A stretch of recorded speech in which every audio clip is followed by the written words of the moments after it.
সংবাদ সবাইকে স্বাগত জানাচ্ছি আমি ফিরোজ তোহা। শুরুতে সংবাদ শিরোনাম জানিয়ে দেব এই মুহূর্তে হাতে পাওয়া সর্বশেষ গুরুত্বপূর্ণ আপডেট বাংলা সংবাদ। শুরুতেই থাকছে ক্ষমতা ধরে রাখতে সরকার দেশকে গোলামির জিঞ্জির পরিয়ে দিয়েছে। বাংলাদেশের 1 ইঞ্চি জমি ব্যবহার করে ভারতকে রেল করিডোর দিতে দেওয়া হবে না বলে হুঁশিয়ারি উচ্চারণ করেছেন বিএনপির ভাইস চেয়ারম্যান আসাদুজ্জামান রিপন। এবারে জানাবো বিএনপির যুগ্ম মহাসচিব সৈয়দ ইমরান সালে প্রিন্স বলেছেন, বিএনপি ভারত বিরোধী নয়, সমমর্যাদার ভিত্তিতে ভারতসহ দেশের সঙ্গে বন্ধুত্বপূর্ণ সম্পর্ক চায়, কিন্তু কোনো রাষ্ট্র যদি দেশের স্বার্থ বিনষ্ট করে তার বিরুদ্ধে অবস্থান নিতে বিএনপি কুণ্ঠা করবে না। জানাবো দলীয় চেয়ারপারসন খালেদা জিয়া নিঃশর্ত মুক্তির দাবিতে আজ সব সাংগঠনিক জেলায় সমাবেশ করবে বিএনপি। কর্মসূচি সফলে ব্যাপক প্রস্তুতি গ্রহণ করেছে দলটি। এতে কেন্দ্রীয় নেতারা প্রধান অতিথি হিসেবে অংশগ্রহণ করবেন। এদিকে ধেয়ে আসছে বন্যা, 5 নদীর পানি বিপদসীমার উপরে। অতিবৃষ্টি আর উজানের ঢলে দেশে বন্যাপ্রবণ প্রধান প্রধান নদ নদীর পানি হু হু করে বাড়ছে, আর এতেই আশঙ্কা বাড়ছে বন্যার। জানিয়ে দেব বাংলাদেশ ভারত সম্পর্ক অন্যদের জন্য মডেল বললেন প্রধানমন্ত্রী শেখ হাসিনা। আলোচনার মাধ্যমে বাংলাদেশ এবং ভারতের বিভিন্ন সমস্যার সমাধান হয়েছে বলে উল্লেখ করেছেন তিনি। বলেছেন প্রতিবেশী দুই দেশের সম্পর্ক অন্যদের জন্য মডেল। এবং সর্বশেষ জানাবো আন্তর্জাতিক সংবাদ। গাজা উপত্যকার খান ইউনিসের হাজার হাজার ফিলিস্তিনি তাদের বাড়ি ঘর ছেড়ে পালাচ্ছে। ইসরায়েলি বাহিনী লোকজনকে সরে যাওয়ার নির্দেশনা দিয়েছে। সেখানে সেনারা বোমা এবং গোলাবারুদ দিয়ে হামলা চালাচ্ছে।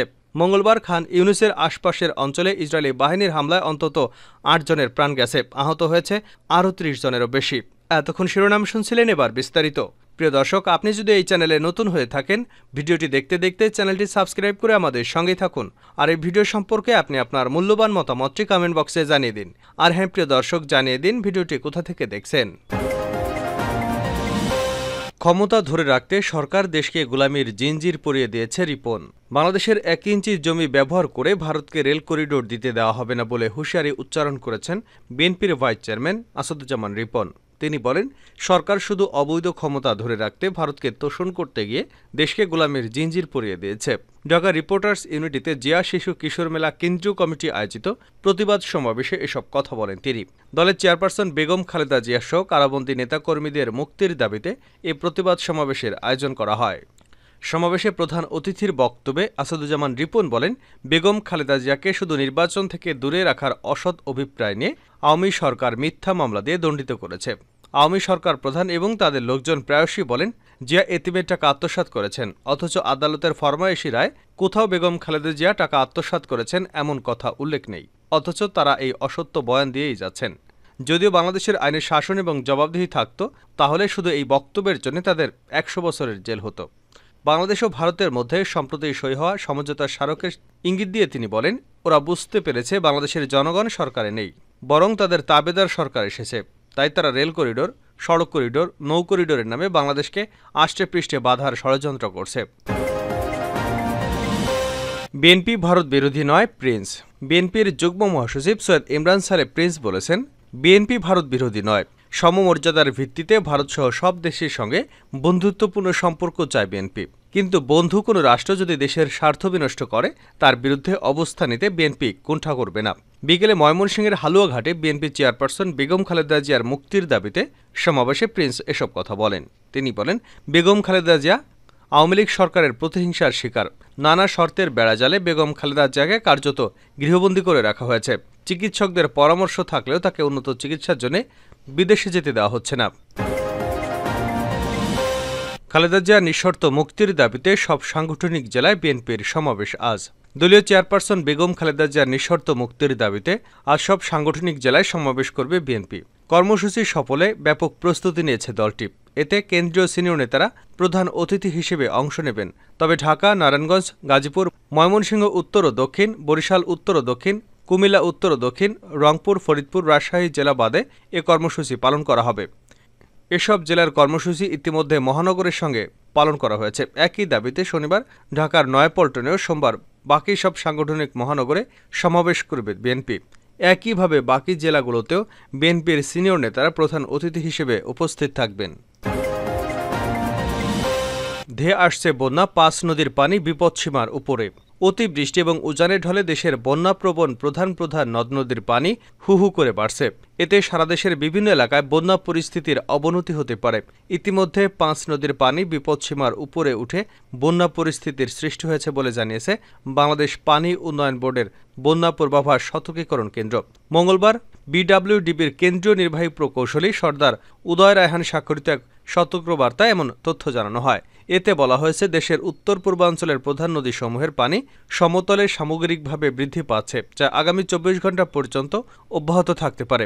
আগামী ২৪ ঘণ্টায় উত্তর পূর্বাঞ্চলে সিলেট, সুনামগঞ্জ, নেত্রকোনা জেলার কতিপয় নিম্নাঞ্চলে বন্যা পরিস্থিতির অবনতি হতে পারে এবং মৌলভীবাজার জেলার বন্যা পরিস্থিতি স্থিতিশীল থাকতে পারে। এতে আরও বলা হয়েছে, দেশের উত্তরাঞ্চল, উত্তর পূর্বাঞ্চল, দক্ষিণ পূর্বাঞ্চল তৎসংলগ্ন উজানে আগামী ২৪ ঘণ্টায় ভারী বৃষ্টিপাতের পূর্বাভাস রয়েছে। আগামী ২৪ ঘণ্টায় উত্তরাঞ্চলের তিস্তা, ধরলা, দুধকুমার নদীসমূহের পানি সমতল সময় বিশেষে বৃদ্ধি পেয়ে কতিপয় পয়েন্টে স্বল্পমেয়াদে বিপদসীমা অতিক্রম করতে পারে। পানি উন্নয়নের বোর্ডের সতর্কীকরণ জানিয়েছে, ব্রহ্মপুত্র, যমুনা নদ নদীর পানি সমতল বৃদ্ধি পাচ্ছে, যা আগামী ৭২ ঘণ্টা পর্যন্ত অব্যাহত থাকতে পারে।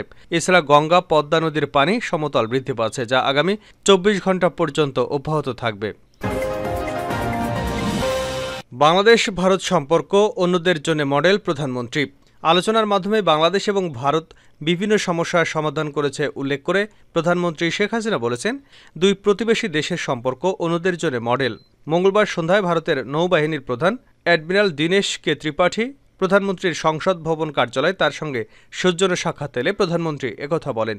পরে প্রধানমন্ত্রীর প্রেস সচিব মোহাম্মদ নাইমুল ইসলাম খান সাংবাদিকদের ব্রিফ করেন। প্রধানমন্ত্রী বলেন, আলোচনার মাধ্যমে স্থল সীমানা, সমুদ্র সীমানার সমাধান করেও বাংলাদেশ ও ভারত উদাহরণ তৈরি করেছে। বাংলাদেশের স্বাধীনতা যুদ্ধে ভারতীয় অবদানের কথা স্মরণ করে প্রধানমন্ত্রী বলেন, আমরা আমাদের মুক্তিযুদ্ধে ভারতীয় জনগণের সহায়তার অবদানের কথা সবসময় স্মরণ করি। ভারতের নৌবাহিনীর প্রধান অ্যাডমিরাল দীনেশ কে ত্রিপাঠী বলেন, তিনি বাংলাদেশকে নিজের বাড়ির মতো অনুভব করেছেন, কারণ প্রকৃতিগত দিক থেকে বাংলাদেশ এবং ভারতের মধ্যে সামান্য পার্থক্য। উভয় দেশের নৌবাহিনীর মধ্যে সহযোগিতা সম্পর্কে অ্যাডমিরাল দীনেশ ত্রিপাঠী বলেন, যদি বাংলাদেশ নৌবাহিনী কোনো সহযোগিতা চায় তবে না বলার কোনো সুযোগ নেই। ভারতের নৌবাহিনীর প্রধান বাংলাদেশের সামরিক জাদুঘর প্রদর্শন করেন এবং এটিকে বিশ্বমানের বলে উল্লেখ করেছেন। তিনি বিএমএম পরিদর্শন করে অত্যন্ত মুগ্ধ হয়েছেন। বাংলাদেশের অনেক নৌ কর্মকর্তা ভারতে প্রশিক্ষণ নিচ্ছেন উল্লেখ করে দীনেশ ত্রিপাঠী বলেন, বাংলাদেশ চাইলে আরও অফিসার পাঠাতে পারে। প্রধানমন্ত্রীর প্রেস সচিব বলেন, প্রধানমন্ত্রী এবং ভারতের নৌবাহিনীর প্রধান বলেছেন, বঙ্গোপসাগর এবং ভারত মহাসাগরকে শান্তিপূর্ণ রাখার বিষয়ে বাংলাদেশ ও ভারত উভয় মানসিকতা একই। এক্ষেত্রে উভয় দেশই একসঙ্গে কাজ করবে। দুই দেশ এ অঞ্চলে কোনো ব্যাঘাত আশা করে না। ধানমন্ডি ৩২ নম্বরে বঙ্গবন্ধু জাদুঘর প্রদর্শনের কথা উল্লেখ করে ভারতের নৌবাহিনীর প্রধান বলেন, বঙ্গবন্ধু শেখ মুজিবুর রহমানের আত্মত্যাগ এবং অবদানের প্রতিফলন দেখে তিনি অভিভূত হয়ে পড়েন। ভারতের নৌবাহিনীর প্রধান শেখ হাসিনার নেতৃত্বে বাংলাদেশের উন্নয়নের প্রশংসাও করেন। এ সময় অন্যান্যদের মধ্যে প্রধানমন্ত্রীর কার্যালয়ের সচিব মোহাম্মদ সালাউদ্দিন উপস্থিত ছিলেন। নতুন হামলার মুখে দক্ষিণ গাজা ছেড়ে পালাচ্ছে ফিলিস্তিনিরা। গাজা উপত্যকার খান ইউনুসের হাজার হাজার ফিলিস্তিনি তাদের বাড়িঘর ছেড়ে পালাচ্ছে। ইসরায়েলি বাহিনী লোকজনকে সরে যাওয়ার নির্দেশনা দিয়েছে। সেখানে সেনারা বোমা এবং গোলাবারুদ নিয়ে হামলা চালাচ্ছে। মঙ্গলবার খান ইউনুসের আশপাশের অঞ্চলে ইসরায়েলি বাহিনীর হামলায় অন্তত ৮ জন প্রাণ হারিয়েছে, আহত হয়েছে ৩ জনেরও বেশি। ইসরায়েলি ট্যাঙ্ক কয়েক সপ্তাহ আগেই ওই এলাকা ছেড়ে চলে যায়। এরপর নতুন করে ওই অঞ্চলে হামলা হচ্ছে। হামলায় বাসিন্দাদের মধ্যে আতঙ্ক সৃষ্টি হয়েছে। উপত্যকাটিতে বহু মানুষ কয়েকবার আশ্রয় নিয়েছে, তবুও কোথাও তাদের নিরাপত্তা নেই। ইসরায়েলি বাহিনী নতুন করে খান ইউনুস থেকে লোকজনকে সরে যাওয়ার জন্য নির্দেশনা দিয়েছে। ওই অঞ্চলে প্রায় ২.৫ লাখ লোকের বাস, এমনটি বলেন ফিলিস্তিনি শরণার্থীর জন্য নিযুক্ত জাতিসংঘের ত্রাণ কার্যক্রম সংস্থা। মধ্য গাজা নুসেরাত থেকে শ্যাম আল জাজিরাকে জানান, এই আদেশের অর্থ হল হাজার হাজার মানুষের জন্য কষ্টের আরও একটি দিন, আরও একটি সপ্তাহ। অনেকেই রাফা সহ উপত্যকার দক্ষিণ থেকে, অনেকেই অঞ্চলটিতে কয়েক সপ্তাহ আগে আশ্রয় নিয়েছেন। রোজ বলেন, তাদের দ্রুত সরে যেতে বলা হয়েছে। এটি যন্ত্রণাদায়ক, ভয়ঙ্কর এবং অবিশ্বাস্যভাবে কঠিন। এই অঞ্চলে গাজার ইউরোপীয় হাসপাতালের অবস্থান, যেটি খান ইউনুস এবং রাফার বাসিন্দাদের চিকিৎসা দিয়ে থাকে।